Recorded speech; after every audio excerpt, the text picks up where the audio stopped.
Hello, hi everyone. Hope you are keeping well. This is Vishal Masi and welcome back to my channel Economic Sites. So today we will discuss on the end time preparation. ठीक है, मैं आपको tips बताने वाला हूं जो आपको ध्यान में रखना है इन दिस फ्यू डेज। आपको जैसे पता है 6 दिसंबर को आपका एग्ज़ाम है। ठीक है, तो आज ऑलरेडी 30th नवंबर हो चुकी है। So you just have the 4 to 5 days in your hand. Fine. तो इन दिनों में बेसिकली आपको कैसे प्रिपेयर करना है, देखिए आप जैसे अपनी प्रिपरेशन कर रहे हैं आप उसे कैरी ऑन कर सकते हैं, but you can give a little bit time on this important 5 points. अगर ये आप ये 5 पॉइंट्स ध्यान में रखते हैं इन 4-5 दिन में, तो I think it will definitely give you a good result. सबसे पहले आपको चैप्टर रीड करते रहना है। ठीक है, you have to read the chapter once, because since ये MCQ क्वेश्चंस हैं तो आपको बेसिकली आपकी नॉलेज चेक कर सकता है बोर्ड। ओके, दैट्स वाई आपको जो चैप्टर है वो डीपली पढ़ना है। ठीक है, पहले क्या होता था कि इंपॉर्टेंट क्वेश्चंस आप करके जाते थे तो मोस्टली उसमें से आ जाते थे, बट ऐसा नहीं है अब, क्योंकि अब since it is MCQ question तो किसी भी कंसेप्ट के बेस पे किसी भी टॉपिक पे बेसिकली कुछ भी MCQ पूछा जा सकता है। ठीक है, तो आपको एक बार चैप्टर जरूर रीड करके जाना है।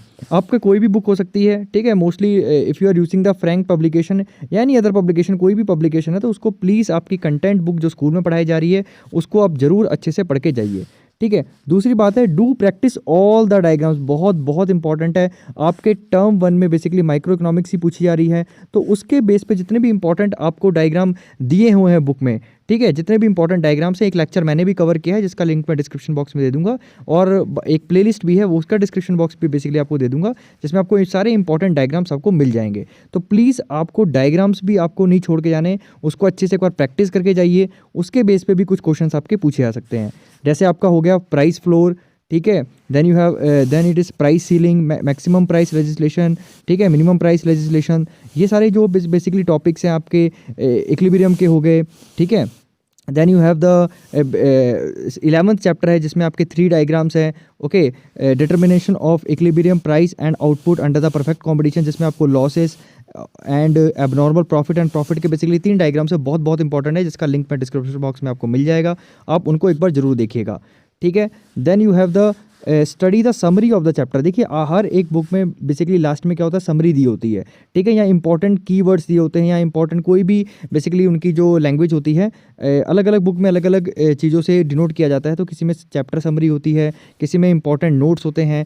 ठीक है, प्लीज़ उनको ज़रूर एक बार आप पढ़ के जाइएगा। और मैं तो कहूँगा कि एवरीडे अगर ये 5 स्टेप आप करते रहेंगे रोज़, तो आपको बहुत अच्छी आपकी प्रिपरेशन हो जाएगी।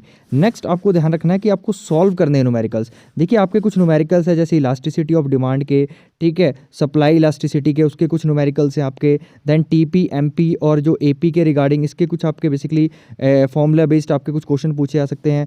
देन आपको TC आप TFC और TBC बेसिकली उसमें भी जो कॉस्ट फंक्शंस हैं उसके बेस पे भी आपको क्वेश्चंस पूछे जा सकते हैं। तो आपको न्यूमेरिकल के साथ साथ उनके फॉर्मूले भी याद रखने हैं। तो जितने भी फॉर्मूले हैं तो आप एक जगह फॉर्मूले लिख लीजिए, क्योंकि हो सकता है कि फॉर्मूले का क्वेश्चन पूछ लिया जाए और पूछा जाए कि आपके ये किस बेसिकली किस ये जो फॉर्मूला है वो किसका है बेसिकली, या ठीक है, तो आपको बेसिकली आपको ध्यान में रखना होगा, उसमें से एक टिक आपको लगाना पड़ेगा। या इसका जो बेसिकली आप मान लीजिए TC इक्वल टू TFC, या 4 फॉर्मूले दे देगा, उसमें से एक बेसिकली गलत दे देगा, उसमें बोलेगा यहाँ एक ठीक दे देगा, चूज़ द करेक्ट वन या चूज़ द इनकरेक्ट वन। तो बेसिकली इस टाइप के क्वेश्चंस भी आपको रेडी रखने हैं। तो आपको न्यूमेरिकल्स के साथ साथ प्लस उसके जो फॉर्मूलेस हैं वो आपको ज़रूर देखने हैं। ठीक है, ज़रूर देखने हैं। फिर से मैं बोल रहा हूँ, very very important formulas and numericals. तो जितने भी आपके फॉर्मूलेस हैं वो आपको पढ़ के जाने हैं। Then 5th point you have to see must study the highlighted. देखिए जब भी आप कोई कंटेंट बुक स्टडी करते हैं तो उसका कुछ जो पोर्शन है वो ब्लैक हेडिंग में होते हैं। ठीक है, या ब्लैक चीज़ बेसिकली कुछ जो टॉपिक्स हैं जैसे ब्रेक इवन पॉइंट है ना, ये सारे पॉइंट्स होते हैं, जो ब्रेक इवन पॉइंट हो गया, देन आपका शट डाउन पॉइंट हो गया। ओके, सो ऐसे कुछ पॉइंट्स आपको, ऐसे कुछ इंपॉर्टेंट चीज़ें मिलेंगी, उनको एक बार ज़रूर आप पढ़ के जाइएगा। उसके बेस पे डायरेक्टली आपको क्वेश्चंस पूछे जा सकते हैं। ठीक है, तो आपको जितने भी हाईलाइटेड पोर्शन है ऑफ एवरी चैप्टर, तो आपके जितने भी चैप्टर आ रहे हैं, टोटल 11 चैप्टर्स आ रहे हैं, तो आपको हर चैप्टर में से जो भी हाईलाइटेड पोर्शन है, जो भी आपके बुक में ब्लैक कलर में लिखा है या जो भी दूसरे कलर में बेसिकली थोड़ा हाईलाइटेड होता है, डार्क कलर में लिखा होता है, उसको ज़रूर पढ़ के जाना है। तो आई होप दैट अगर आप ये 5 चीज़ें करेंगे, ठीक है, 5 चीज़ें रोज़ अगर जितने दिन आप तैयारी कर रहे हैं, अगर अच्छे से आप पढ़ लेंगे इसको, इसके लिए it would won't take much time. ठीक है, ज़्यादा टाइम नहीं लगेगा इसको, आप आराम से 2 अगर आवर्स अगर दे सकते हैं, स्पेशली इस चीज़ के लिए ही, तो आप ये 5 स्टेप करके जाइए।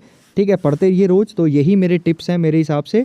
बाकी बाकी मैंने ऑलरेडी एमसीक्यू सीरीज़ कवर की है, ठीक है, जिसका लिंक मैं डिस्क्रिप्शन बॉक्स में दे दूंगा। पूरा टर्म 1 मैंने कंटेंट बुक्स एक्सप्लेन किया है, वो उसका लिंक भी दे दूंगा। डायग्राम्स के ऊपर मैंने वीडियोस बनाई हैं, मैं उसका लिंक भी दे दूंगा। सो इस डिस्क्रिप्शन बॉक्स में लिंक में आपको बहुत इंपॉर्टेंट लेक्चर्स मिलने वाले हैं, उन पर भी जाके एक बार आप विजिट कर सकते हैं एंड देख सकते हैं। So thank you so much and all the best for your exams. आप अच्छे से दीजिएगा। रीड एवरी क्वेश्चन थ्राइस, ठीक है, 3 बार उसको क्वेश्चन को पढ़ना, 3 बार उसके जो ऑप्शंस को पढ़ना, ठीक है, और फिर जो आपका दिल बोले और दिमाग कहे वो आपको उसे टिक करना है। So all the very best and please to अपने एग्ज़ाम के बाद आप जो कमेंट करके मुझे ज़रूर बताइएगा कैसा पेपर गया, और इसमें इस पूरे बेसिकली आपकी जर्नी में अगर मैं कुछ आपकी हेल्प कर पाया तो डेफिनेटली मुझे बहुत अच्छा लगेगा। अगर आप मुझे बताते हैं या कुछ आप मुझे पॉजिटिव नेगेटिव जैसे भी कमेंट्स होंगे प्लीज़ मुझे मेंशन जरूर करिएगा। So thank you so much and I have also given my Instagram ID on the description box, वहाँ पे भी आप जाके विजिट कर सकते हैं, मुझे आके कांटेक्ट कर सकते हैं। You can DM me. Okay, so thank you so much, God bless you.